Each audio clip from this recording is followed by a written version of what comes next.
요즘 취미로 그림 시작하시는 분들 진짜 많아졌죠. 잘 그리고 싶은 마음은 다들 있으시잖아요. 그림 잘 그리시는 분들 중 형태 잡는데 이걸 모르는 사람은 찾아보기 어렵습니다.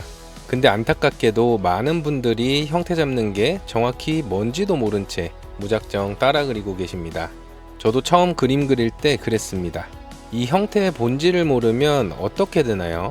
각도만 조금 틀어져도 그림이 무너지고 결국 스트레스 받아 포기하게 되잖아요. 막막한 경험 다들 있으시죠? 그동안 어려운 기법이나 개념 때문에 지레 포기하셨다면 오늘 이 영상 하나만 끝까지 봐주세요.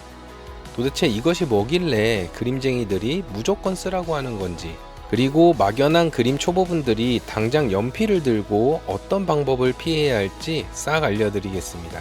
시작 전 구독과 좋아요, 영상 아래 하이프 버튼도 한번 눌러주세요. 자, 이제 본격적으로 시작해 볼게요.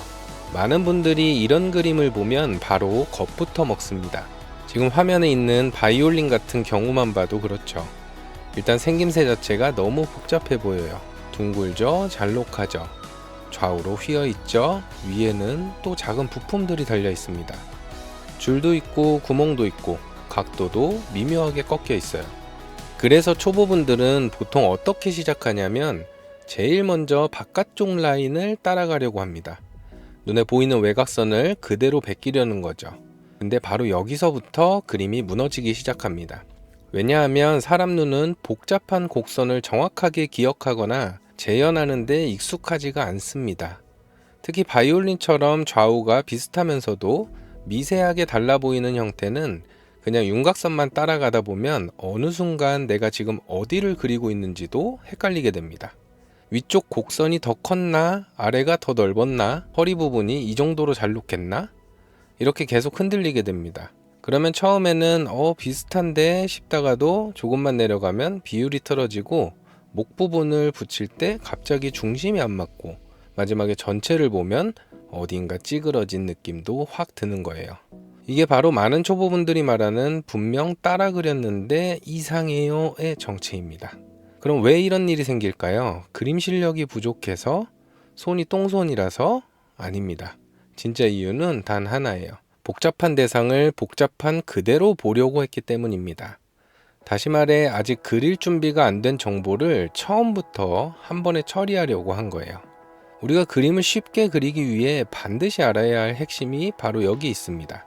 형태를 잘 잡는다는 건 외곽선을 예쁘게 따는 게 아니라 복잡한 대상을 단순한 도형으로 번역하는 능력입니다.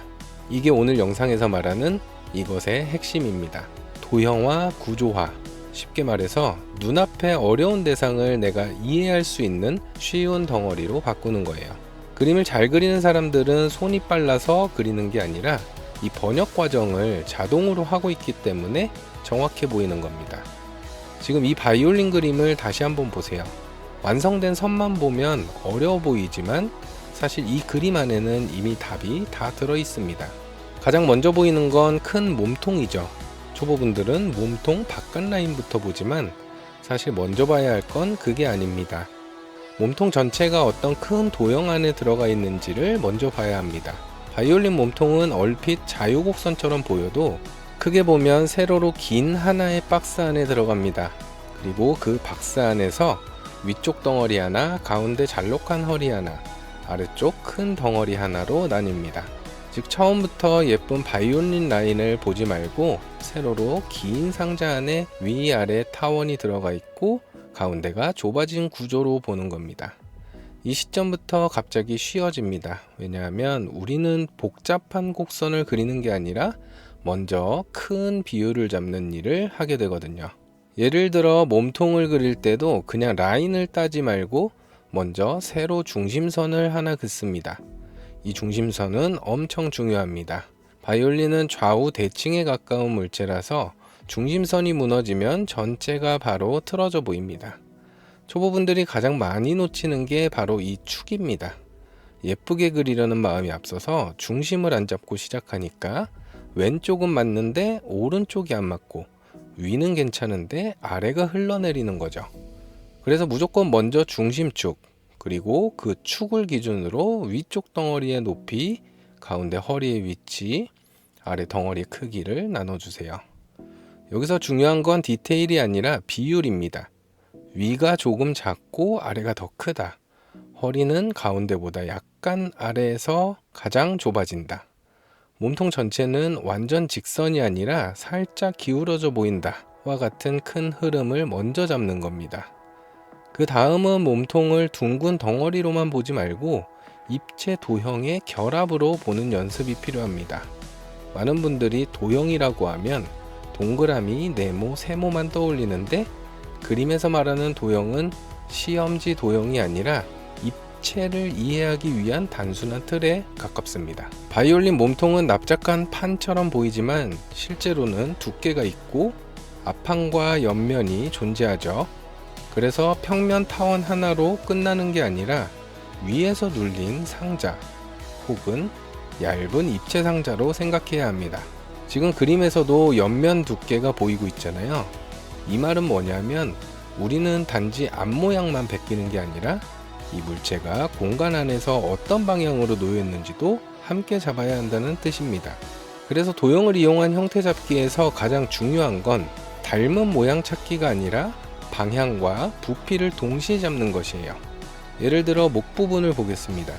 초보분들은 목을 그냥 길쭉한 막대기처럼 생각하고 그리는데 실제로는 약간 기울어진 긴 직육면체나 좁은 판형 덩어리로 보면 훨씬 쉽습니다.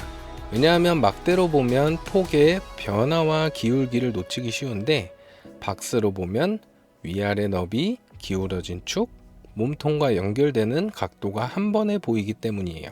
헤드 부분도 마찬가지입니다. 맨 위에 있는 복잡하게 말린 장식은 처음부터 그리면 100% 꼬입니다. 그런데 그것도 먼저는 작은 상자, 옆으로 튀어나온 원통, 그리고 말려 들어가는 달팽이 모양의 리듬으로 나눠서 봐야 해요. 즉 최종 라인을 그리는 게 아니라 그 라인이 어디서 시작되고 어떤 도형 위를 따라 움직이는지 먼저 이해해야 하는 겁니다. 여기서 아주 중요한 포인트 하나 짚고 갈게요. 형태를 쉽게 잡는 사람들은 선을 그리는 게 아니라 기준을 먼저 그립니다. 이건 정말 초보와 숙련자의 차이를 극명하게 가르는 부분입니다. 초보는 보이는 걸 바로 손으로 옮기고 숙련자는 보이는 걸 잠깐 멈춘 다음 구조로 해석합니다.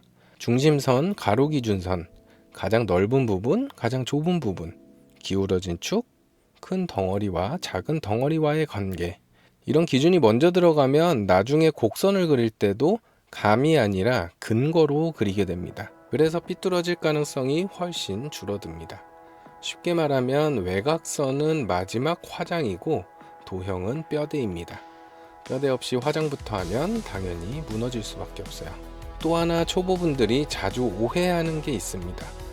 도형으로 보면 그림이 딱딱해지는 거 아닌가요? 맞습니다. 처음에는 조금 딱딱해 보일 수 있습니다. 근데 그건 실패가 아니라 정상입니다. 왜냐하면 형태 잡기 단계에서는 아름다운 선보다 틀리지 않는 구조가 훨씬 중요하기 때문입니다.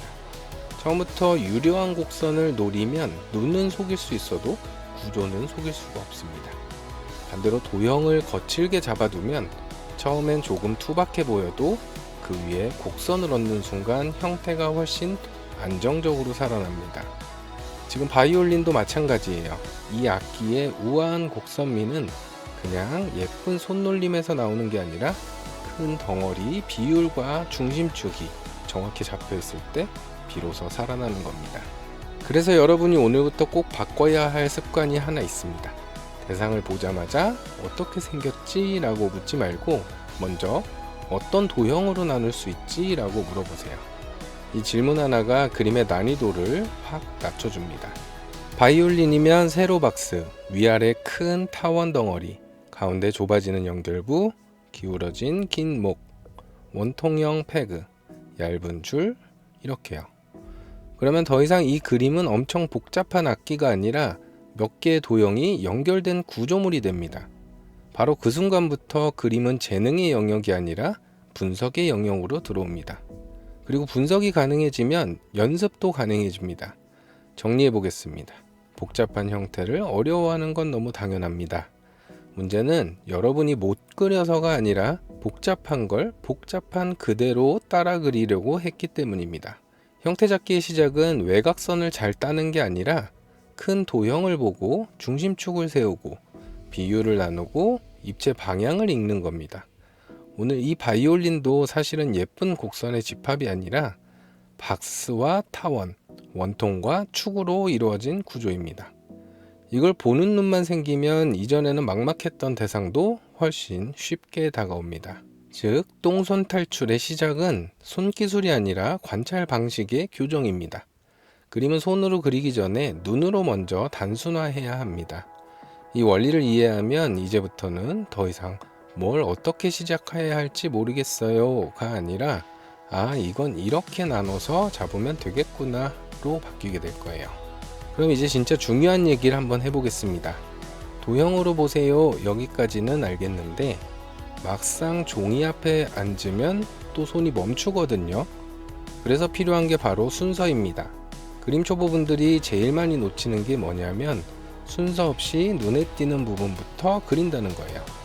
어떤 분은 예뻐 보이는 곡선부터 들어가고 어떤 분은 바이올린의 F홀부터 또 어떤 분은 위쪽 헤드 장식이 멋있으니까 거기부터 시작합니다. 근데 그렇게 그리면 높은 확률로 망합니다. 왜냐하면 복잡한 대상은 부분부터 들어가는 순간 나머지 전체가 그 부분에 끌려가 버리기 때문이에요. 그림은 내가 그리고 싶은 곳부터 그리는 게 아니라 틀어지면 안 되는 것부터 먼저 잡는 것입니다. 이 순서만 이해해도 형태 잡기의 절반은 끝난 겁니다. 지금 이 바이올린을 기준으로 정말 실전적으로 순서를 나눠볼게요. 첫 번째는 무조건 전체가 들어갈 큰 틀, 쉽게 말해 바운딩 박스를 잡는 겁니다. 바이올린의 가장 바깥쪽 끝들을 기준으로 세로로 긴 직사각형 하나를 아주 가볍게 잡아주세요. 여기서 중요한 건 예쁘게가 아니라 얼마나 큰지입니다. 이 단계에서 이미 많은 분들이 실수를 하는데요. 처음부터 바이올린 몸통만 크게 그려놓고 나중에 목이 들어갈 자리가 없어서 위로 줄이거나 반대로 목을 길게 뽑았는데 몸통이 작아져서 장난감처럼 보이기도 하죠. 그래서 처음에는 절대 부분을 그리지 말고 이 대상 전체가 종이 안에서 어느 정도 크기로 들어가는지부터 먼저 정해야 합니다. 쉽게 말해 집을 지을 때 방 꾸미기 전에 대지 경계부터 정하는 거예요. 이걸 안 하면 나중에 아무리 잘 그려도 비율이 전체적으로 무너집니다. 그 다음 두 번째는 중심축입니다. 아까 1단락에서 말씀드렸죠. 바이올린처럼 좌우 균형이 중요한 물체는 중심을 안 잡으면 무조건 흔들립니다. 그런데 여기서 주의할 게 있습니다. 중심축은 꼭 화면 기준으로 수직일 필요가 없습니다. 그림 속 바이올린은 살짝 기울어져 있죠. 그러니까 종이의 세로선처럼 똑바로 긋는 게 아니라 대상이 실제로 기울어진 방향을 따라 긴 축을 하나 잡아야 합니다. 초보분들은 이걸 잡고 내가 편한 세로선으로 그리는데 그러면 몸통과 목이 각각 따로 노는 느낌이 생깁니다. 그래서 꼭 대상의 흐름을 읽으세요. 지금 이 바이올린은 몸통이 있고 그 위로 목이 연결되고 맨 위에 헤드가 올라가죠. 이 전체가 어떤 방향으로 흐르는지 보는 겁니다. 그 축 하나만 제대로 잡아도 그림이 훨씬 안정돼 보입니다. 세 번째는 이제 큰 덩어리 분할입니다. 바이올린을 한 번에 그리지 마세요. 몸통 전체를 먼저 하나의 큰 덩어리로 보고 그 안을 다시 세 부분으로 나눕니다. 위쪽 볼륨, 가운데 잘록한 허리, 아래쪽 큰 볼륨. 여기서 초보분들이 자주 하는 실수는 곡선부터 찾는 거예요. 여기가 얼마나 말려 들어가나 이 라인이 얼마나 우아한가를 먼저 보려고 하는데 그건 아직 할 일이 아닙니다. 먼저 봐야 하는 건 위 덩어리와 아래 덩어리의 크기 차이, 그리고 가장 좁아지는 지점의 위치입니다. 이건 감으로 하면 안 되고 비교로 봐야 합니다. 예를 들면 위 덩어리는 아래보다 작고 가장 넓은 지점은 아래쪽에 더 강하게 있다. 허리는 정확한 한 점이 아니라 짧은 구간에서 줄어든다. 같은 식으로요. 그러니까 형태를 라인으로 보지 말고 폭의 변화로 보는 겁니다. 그러면 갑자기 어려운 곡선이 쉬운 정보로 바뀝니다. 이 단계에서는 실제로 몸통 안에 가로 기준선을 몇 개 넣어주는 게 굉장히 좋습니다. 예를 들어 위쪽 가장 넓은 부분, 허리 시작점, 허리 끝점, 아래쪽 가장 넓은 부분, 이런 식으로요. 이 선들은 최종 그림에서 안 보여도 괜찮습니다. 오히려 보여도 됩니다. 초보일수록 이런 보조선을 쓰는 걸 부끄러워하지 마세요. 보조선은 못 그리는 사람의 표시가 아니라 정확하게 그리려는 사람의 도구입니다. 우리는 작품 사진 찍으려고 그리는 게 아니라 형태를 이해하려고 그리는 거니까요. 이런 기준선이 있으면 좌우를 맞추기가 훨씬 쉬워집니다. 왼쪽 곡선이 내려오는 위치와 오른쪽 곡선이 들어오는 위치를 비교할 수 있게 되거든요. 결국 도형으로 그린다는 건 어림짐작을 줄이고 비교 가능한 기준을 늘리는 작업입니다. 네 번째는 몸통을 평면이 아니라 입체로 잡는 것입니다.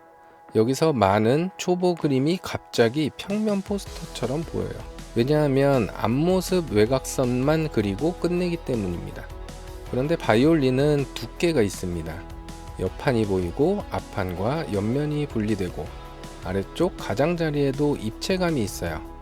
그러니까 몸통은 단순한 납작한 실루엣이 아니라 얇은 상자와 같은 입체 덩어리입니다. 그래서 외곽선을 잡은 다음에는 꼭 아래쪽과 옆쪽 두께선을 아주 약하게라도 표시해 줘야 합니다. 이때도 초보분들이 자주 실수하는 게 두께를 외곽선에 그냥 평범하게 붙이는 거예요. 이렇게 되면 종이 인형처럼 보입니다. 두께선은 단순 복사가 아니라 원근에 따라 보이는 면의 폭이 달라진다는 걸 보여줘야 합니다. 가까운 부분은 조금 넓게, 멀어지는 부분은 좁게 느껴질 수 있고 곡선이 돌아가는 부분에서는 두께선도 같이 리듬을 타야 합니다. 이런 입체 기준이 들어가야 나중에 명암을 안 넣어도 구조가 살아납니다. 다섯 번째는 목과 헤드를 몸통 다음에 붙이는 것입니다. 이 순서 중요합니다. 초보분들은 목이 길쭉하니까 오히려 쉽게 느껴져서 빨리 그리려 하는데 사실 목은 몸통의 중심과 연결 각도가 정확해야 살아나는 부분입니다. 그래서 몸통이 먼저입니다. 몸통 중심이 안정적으로 잡힌 후에 거기서 위로 뻗는 길쭉한 직사각형 혹은 얇은 박스를 붙인다고 생각하세요. 이때 목은 그냥 선 두 개로 만들지 말고 폭이 있는 판으로 봐야 합니다. 그리고 몸통에서 목이 시작되는 지점이 어디인지 꼭 확인하세요. 초보 그림을 보면 목이 너무 정중앙에서 시작되거나 반대로 한쪽으로 치우쳐서 붙는 경우가 많이 있습니다. 그러면 바로 어색해집니다. 중심축을 잡아두면 이 문제가 많이 해결됩니다. 목은 그 축의 연장선 안에 있어야 하고 몸통과의 연결은 뜬금없이 붙는 게 아니라 자연스럽게 이어져야 합니다. 그 다음 헤드 부분, 여기서 가장 많이 무너집니다. 이유는 간단한데요. 복잡하니까요. 하지만 원리는 똑같습니다. 절대 처음부터 말려있는 장식선을 따라가지 마세요. 먼저 아주 작은 박스 하나, 그 위에 붙는 돌출 부품, 그리고 말려 들어가는 큰 흐름 하나로 나누세요. 쉽게 말하면 헤드는 디테일이 많은 장식이 아니라 작은 구조 덩어리들이 겹쳐 있는 부분입니다. 그러니까 이 예쁜 곡선을 어떻게 그리지가 아니라 이건 어떤 방향의 도형 몇 개가 붙은 거지 라고 생각해야 합니다. 이 단계에서 디테일 욕심을 내면 반드시 삐끗합니다. 구조가 안 맞는데 장식부터 맞추려 하면 그림이 점점 괴상해집니다. 그래서 헤드도 마지막에 가까울수록 좋습니다. 여섯 번째는 내부 요소는 가장 나중입니다. F4, 브릿지, 줄, 하단 고정장치 같은 것들입니다. 이건 진짜 마지막이에요. 초보분들이 이 부분을 너무 빨리 그리고 싶어하는 이유를 알고 있습니다. 눈에 띄고 바이올린 같아 보이거든요. 그런데 이걸 먼저 넣으면 오히려 전체를 망칩니다. 왜냐하면 내부 요소들은 전부 몸통의 중심과 비율에 종속된 정보이기 때문이에요. 몸통이 틀어졌는데 F4를 예쁘게 그려봤자 그건 잘 그린 게 아니라 틀어진 몸통 위에 예쁜 스티커 붙인 것밖에 안 됩니다. 그래서 순서를 꼭 기억해 주세요. 전체 틀, 중심축, 큰 덩어리, 입체 두께, 목과 헤드, 마지막으로 내부 디테일. 이 순서를 거꾸로 할수록 실패 확률이 높아집니다. 그리고 여기서 정말 중요한 피해야 할 방법도 말씀드리겠습니다. 첫 번째는 절대 한쪽 외곽선을 끝까지 완성하지 마세요. 많은 초보분들이 왼쪽 라인을 위해서 아래까지 쭉 그리고 나서 그 다음 오른쪽으로 넘어갑니다. 그런데 그러면 좌우 비교가 끊겨버려요. 한쪽은 점점 과장되고 반대쪽은 거기에 억지로 맞추게 됩니다.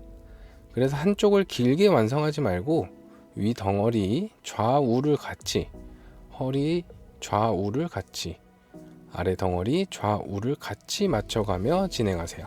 두 번째는 진한선으로 시작하지 마세요. 진한선은 수정의 여지를 없애고 손보다 자존심을 먼저 굳게 만듭니다. 선이 진해질수록 사람은 고치기 싫어져요. 그래서 처음에는 무조건 연하게 여러 번 비교하면서 그려주세요. 세 번째는 디테일로 형태를 해결하려고 하지 마세요. 줄을 넣고 F5를 넣고 명암을 넣으면 괜찮아질 거라 생각하는데 절대 그렇지 않습니다. 큰 틀은 디테일로 복구되지 않습니다. 오히려 디테일이 틀어진 구조를 더 선명하게 드러냅니다.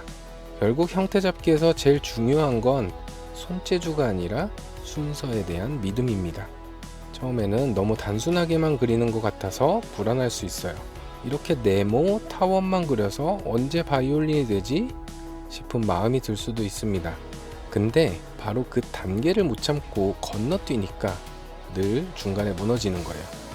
반대로 이 단계를 참으면 나중에 곡선을 얹을 때 훨씬 편해집니다.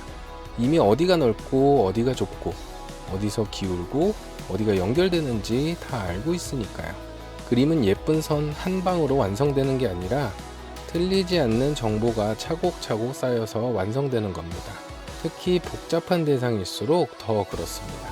바이올린처럼 어려워 보이는 형태도 결국은 전체 틀부터 시작해서 축을 세우고 근 도형으로 나누고 입체를 붙이고 마지막에 디테일을 얻는 순서만 지키면 생각보다 훨씬 안정적으로 그릴 수 있습니다. 그러니까 여러분 오늘부터 절대 닮게 그려야지부터 시작하지 마세요. 순서대로 구조를 세워야지부터 시작해주세요. 닮음은 결과고 구조는 과정입니다. 결과만 쫓으면 늘 흔들리지만 과정을 지키면 결과는 따라옵니다. 지금 이 바이올린도 처음부터 바이올린처럼 보이게 그리는 게 아니라 처음엔 상자 같고 다음엔 병 같고 그 다음엔 악기 비슷해지고 마지막에 바이올린이 되는 거예요. 이 흐름을 받아들이는 순간부터 복잡한 형태는 더 이상 공포의 대상이 아니라 해석 가능한 구조물이 됩니다. 오늘 내용 정리해보면 결국 복잡한 형태를 잘 그린다는 건 어려운 대상을 정면으로 받아들이는 게 아니라 내가 이해할 수 있는 쉬운 도형으로 바꿔서 보는 힘이라고 할 수 있습니다. 많은 분들이 그림을 못 그린다고 생각하는 이유는 손이 느려서도 아니고 감각이 없어서도 아니고 처음부터 너무 완성된 선만 보고 따라 하려고 하기 때문입니다. 특히 오늘처럼 바이올린 같이 곡선도 많고 구조도 복잡한 대상은 예쁘게 보이는 라인부터 따라가면 거의 반드시 중간에 무너지게 됩니다. 반대로 큰 틀을 먼저 잡고 중심축을 세우고 도형으로 나누고 그 다음 입체를 이해한 뒤 디테일을 올리는 순서로 접근하면 훨씬 덜 흔들리고 훨씬 덜 지치고 무엇보다 내가 왜 틀렸는지 스스로 보이기 시작합니다. 이게 진짜 중요한데요. 그림이 늘기 시작하는 순간은 많이 그렸을 때가 아니라 내 그림의 문제를 내가 읽을 수 있을 때거든요. 그리고 초보분들일수록 꼭 기억하셨으면 하는 게 있습니다. 처음부터 바이올린을 바이올린처럼 그리려고 하지 마세요. 처음엔 그냥 긴 박스일 수 있고 위아래가 붙은 덩어리처럼 보일 수도 있고 심지어 조금 투박하게 느껴질 수도 있습니다. 근데 그게 맞는 과정입니다. 많은 분들이 너무 빨리 완성형을 원하다 보니까 가장 중요한 형태 잡기 단계를 대충 넘겨버립니다. 그러고 나서 나는 왜 그럴듯하게 안 나오지 하고 좌절하죠. 그런데 사실 잘 그리는 사람들은 처음부터 멋진 선을 뽑는 사람이 아니라 이 밑작업을 절대 건너뛰지 않는 사람들입니다. 기초가 강한 사람들은 어려운 대상을 만나도 덜 무너집니다. 왜냐하면 눈에 보이는 걸 그대로 베끼는 게 아니라 구조를 해석해서 다시 세울 수 있기 때문이죠. 그래서 오늘 영상의 핵심은 단순히 바이올린 하나를 그리는 법이 아니라 앞으로 여러분이 어떤 복잡한 사물을 만나더라도 당황하지 않게 해주는 형태를 보는 방식 자체를 바꾸는 것에 있습니다. 아마 오늘 영상 보시면서 내가 그동안 외곽선만 너무 따라가고 있었구나, 그래서 조금만 각도 바뀌면 맨날 무너졌구나 하고 느끼신 분들 분명 계실 겁니다. 그걸 느끼셨다면 이미 엄청 좋은 출발을 하고 있으신 겁니다. 왜냐하면 그림은 재능보다 관찰 방식이 훨씬 중요하거든요. 보는 법이 바뀌면 손도 따라 바뀝니다. 그리고 이건 하루아침에 완벽해지는 게 아니라 오늘 배운 것처럼 큰 틀 먼저, 축 먼저, 도형 먼저, 이 순서를 반복하면서 점점 익숙해지는 겁니다. 그러니까 너무 조급해하지 마세요. 오히려 처음엔 천천히 덜 예쁘게 보여도 구조를 맞추는 연습을 하셔야 나중에 훨씬 빨리 늡니다. 예쁜 선은 나중에 얼마든지 다듬을 수 있지만 무너진 형태는 끝까지 그림을 끌고 갑니다. 혹시 영상 보시고도 도형으로 나누는 건 알겠는데 막상 혼자 하려면 어디서부터 어떻게 적용해야 할지 아직 헷갈린다. 내가 그린 그림이 왜 어색한지 더 구체적으로 알고 싶다. 기초를 진짜 순서대로 제대로 배우고 싶다 하시는 분들은 제가 영상 아래 고정 댓글에 연결해둔 영상을 꼭 한번 확인해 보세요. 단순히 이론만 설명하는 게 아니라 초보분들이 가장 막막한 부분을 실제로 적용할 수 있게 정리해뒀기 때문에 오늘 영상이 재밌고 도움이 되셨던 분들이라면 분명 다음 단계로 넘어가는데 도움이 되실 거예요. 영상만 보고 끝내는 것보다 내가 어디서 자꾸 틀어지는지 체계적으로 점검해 보는 게 실력을 올리는 데 훨씬 빠릅니다. 그리고 오늘 영상이 이제야 내가 형태 잡기가 뭔지 좀 알겠다 싶으셨다면 좋아요와 하이프 버튼도 한번 눌러주시고요. 앞으로도 이렇게 그림 초보분들이 가장 많이 막히는 지점을 쉽고 현실적으로 풀어드릴 테니까 구독도 해주시면 다음 영상 보실 때 훨씬 도움이 되실 겁니다. 그럼 오늘은 여기까지고요. 복잡한 형태 앞에서 겁먹지 마세요. 그림은 복잡한 걸 한 번에 그리는 게 아니라 쉬운 도형으로 나눠서 이해하는 사람이 결국 이깁니다. 여러분도 오늘부터는 외곽선을 쫓지 말고 구조를 먼저 보세요. 그러면 분명 그림이 훨씬 쉬워질 겁니다. 감사합니다. 좋은 하루 되세요.